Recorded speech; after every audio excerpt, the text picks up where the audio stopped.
What's up mga guys? Sa video ng katatakutan na naman tayo for today's video.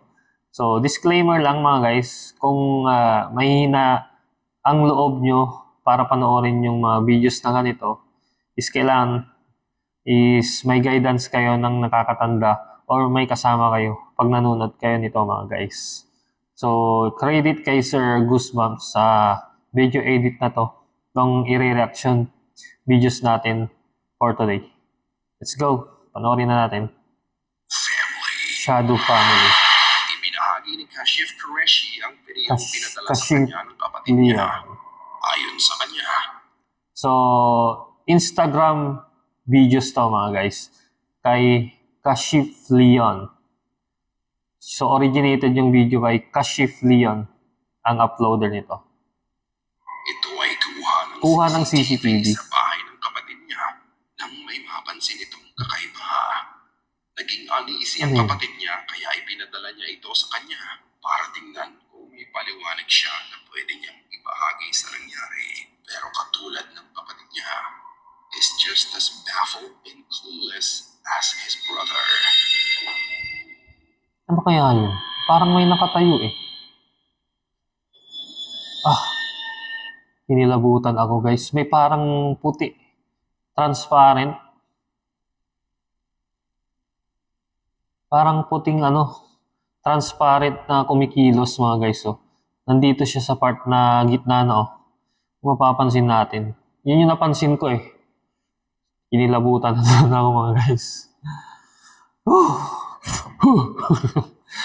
Nakakakilabot yung mga ganito pag pinapanood mo ng gabi. Tuloy na natin. Yun oh.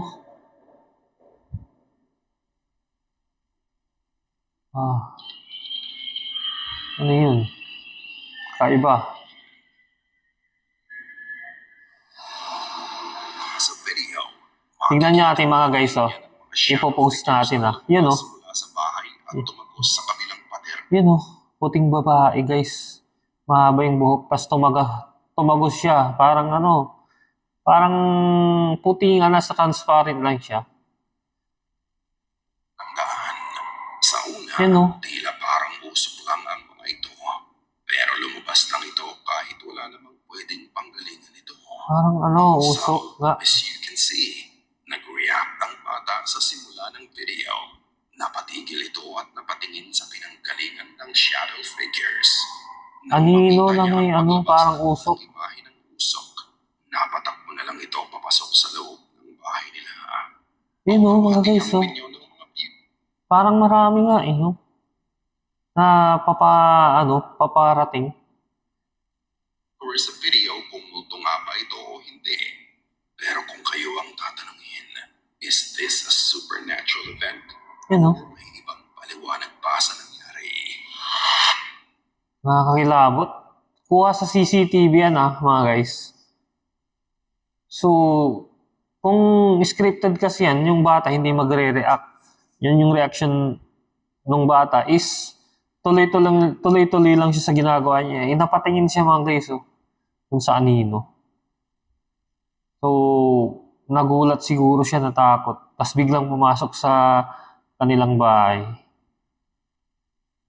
So, hindi natin masabi kung ano yun, hindi natin maipaliwanag kasi wala tayo mismo dun sa dun sa mismong pangyayari. Nakakakilabot. Next videos mga guys. Comment lang mga guys comment lang kayo sa videos na to. Or kung anong mga suggestion nyo.